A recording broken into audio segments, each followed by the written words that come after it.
Good morning. For those of you who do not know me, my name is Alain Durand. I'm going to give a talk on what's going to happen after IPv4 address completion in a broadband type environment. And this is all about sharing IPv4 addresses. The point is, we have to make sure that's our responsibility, that the internet will keep growing, and that this growth will be disconnected to the upcoming event, which is the IPv4 address exhaustion.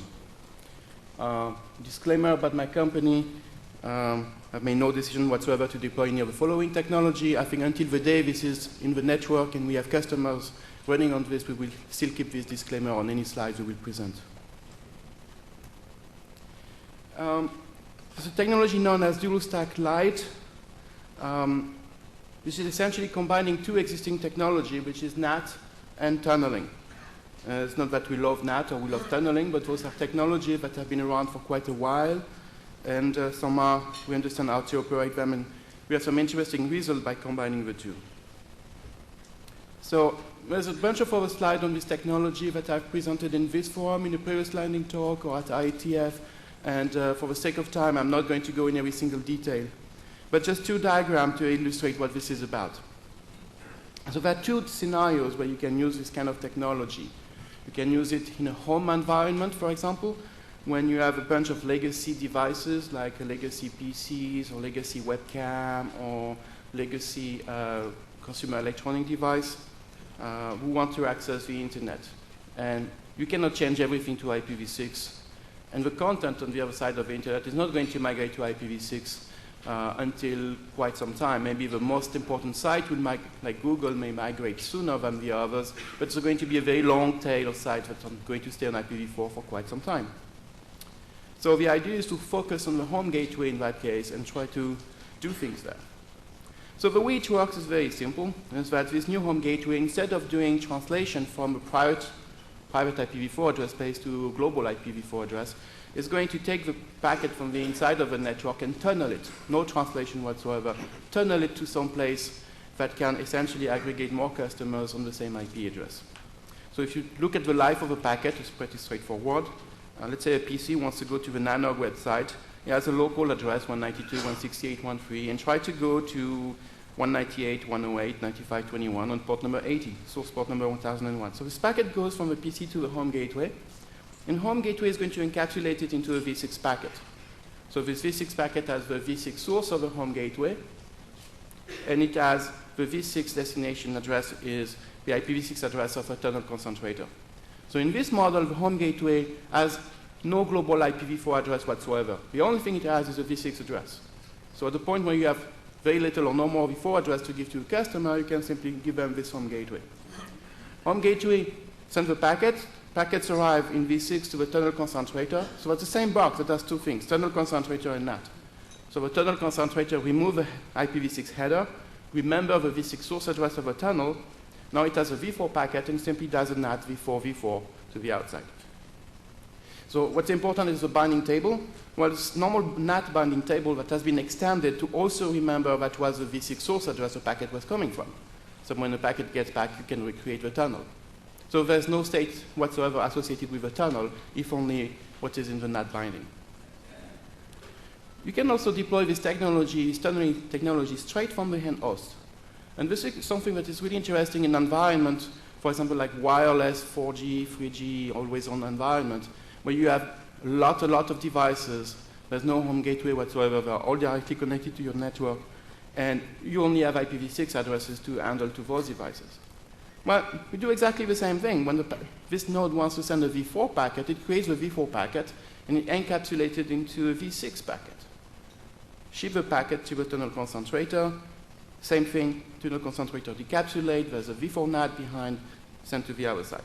The trick here is that the IPv4 address that is embedded in this packet is meaningless to the NAT, because what really matters in the NAT is the v6 address of a tunnel endpoint.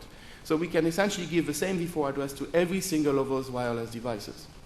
So we have asked IANA to reserve an IPv4 address for that, something like 192.0.0.1 or something similar. So what's the status of this technology? Well, there's a draft that has been combined from different proposals that came earlier in IETF. This is now in the software working group that has been officially rechartered to do that, to standardize this technology. So this is not a technology from my employer. It's not a Comcast technology. We really want to push this as an industry-wide technology. And the target to get this, at least the basic spec of this, standardized, is very aggressive. It's first quarter 2009. And the reason it's very aggressive is that the IPv4 address exhaustion is not going to wait for the IETF to do its job. So we really want to get this off the ground as quickly as possible. We already have implementation of this. We took a Linksys router and we took OpenWRT and have some folks creating a module for OpenWRT, and it works. We also have Karir grade NAT code to do the tunnel encapsulator and NAT. We use some vendor code, and we already have started some open source projects. So if you are interested by any of that, please contact me offline. I have this in my office, and except from the UPnP stuff, most of it just works. It's not perfect, it's like NAT is not perfect, but if you want to do mail, web browsing, and streaming video, it's no worse than current situation. So it's a tunnel-based situation, and there tunnel-based solution. So there are a number of things we can do with a tunnel. The first thing is we can point the tunnel wherever we want. So this Karir grade NAT, we can put it in our network wherever it makes sense. In some cases, it makes sense to have it very close to the edges, to the first hop router. In some places, it may make sense to pull this traffic further into the network. And we can also slice and dice this whichever way we want. We can say, oh, the tunnel endpoint is discovered through a DHCP option. So we can say those 1,000 users go to this tunnel endpoint, to this Karir grade NAT, this 10,000 users over there go to another tunnel endpoint first another NAT. So we can scale horizontally this as much as you want. You don't need to have a big router that is going to do this for you. You can have much, much smaller machines and size them whichever way makes sense. The third thing that can happen is that the tunnel does not need to end into the service provider network. It can end anywhere. So there are two cases where it's interesting. The first case is you are a new service provider. You have absolutely no v4 addresses left. Well, you can subscribe to a third-party service that's going to run this stuff for you. Somebody who has v4 addresses and can run this translation for you. Or if your customer don't like your Karir grade NAT, well, they can point to somebody else. It's kind of creating an open market for us. So users are not going to be locked in a walled garden by this stuff. One of the things that Randy brought as a very, very important point is about what is happening with application level gateways. And it's true that some applications require application level gateways to work through a NAT.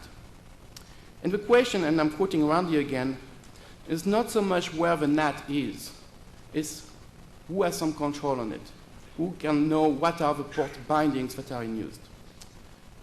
Because the packet being modified somewhere or modified somewhere else doesn't really matter as long as the customer is able to insert his logic, and so that two customers who wants to deploy a new application can get together and agree that they need to do this in their part of the network without having to touch the core. We can do that by enabling the a node of the home gateway to perform this ALG function, not put it in the core. Doing ALG is really hard. Doing them in the core is going to be a big mistake. It's much better to offload this to the edges. But to do that, we can do it and keep the NAT function in the core. There are two ways we can do that. We can have dynamic reservation of port, or we can have static reservation of port. Static is the simplest thing. We could have, for example, a web page where users goes and says, I would like to reserve 5 mappings, and there come some IP addresses and some port associated to them. And you can just copy those and use them. It's no different from today you go to a web page on your home gateway and says, oh, I want to forward port number 80 to my machine. The only difference is that you may not get port 80 because a lot of users are going to share the same address, so port 80 is going to be very popular. The other thing we can do is there are things like UPnP or NAT-PNP that automatically create bindings, where we can have a relay of those and create the binding dynamically into the Karir grade NAT from the home gateway. And we are looking at protocol like NAT-PNP to do that. Some of the things we'd like to avoid is Having something that's very complex is going to take 5 years at IETF to standardize. Because if that happens, we can just all go home, and this is not going to solve anything. Redefining DHCP-v4 is clearly in my things of list to avoid.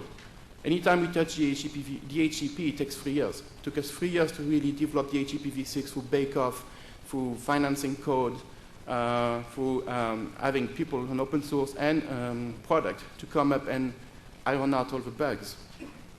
So this is going to be way too long.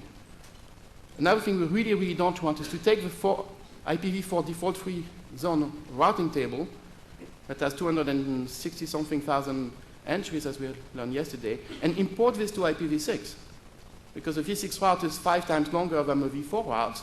So if you do that, you will have an interesting problem on your routers that do not have enough memories on the TCAM. So that's really something we like to avoid. And we also like to avoid inefficient port allocation schemes. It's something to say, in average, users consume, let's say, 1,000 port number. It's very different from saying, I'm going to give 1,000 port number to each user. UPnP is going to be a serious issue. The semantic of many applications using UPnP is, I want port number 6,000, and whoever has port number 6,000 in my house is going to go away, and I'm going to take his place. And please, from router, forward port number 6,000 to me. Well, this doesn't work when you are sharing port numbers with somebody else outside of your household. The NAT-PNP semantic is somewhat better. It says, I would like port number 6,000, but if it's not available, I can work with anything else. So please give me any binding external IP address, external port number that I can use, and I can tell my peers that this is what I am using. As long as this binding is guaranteed to stay long enough, then I'm fine. So this seems to be a much better semantic to drive application to. And this problem of port binding, dynamic port binding, is the same for any mechanism that share IPv4 addresses. So you take a double NAT, you take the A+P approach that was described yesterday, you take a NAT64 or NAT-PT applied to a very large environment, you will have exactly the same problem because you are sharing IPv4 addresses, so anything that insists on running on a specific port number is not going to work. And my last issue is about something that really concerns all of us, regardless of if you want to deploy this technology or not. When you are logging things to deal with abuse or lawful intercept or anything like that, today you have a knowledge of the IP address and a timestamp. Somebody from IP address foo has done something bad at T0. Well, if you have hundreds of users that are sharing the same IPv4 address, this information is not good enough. What you need is the information about what port number was used. So there's going to be a need for all of us in the industry to adapt all the tools that we have. When we are logging IP information, we also need to log not only the source port number, not only the source IP address, but also the source port number. And this is true regardless of which mechanism is used to share IPv4 addresses, double NAT, A+P, NAT64, or any other. So that was my last slide. If you had any questions or if you'd like to see some code running, please go talk to me after. I'm here all week. Thank you.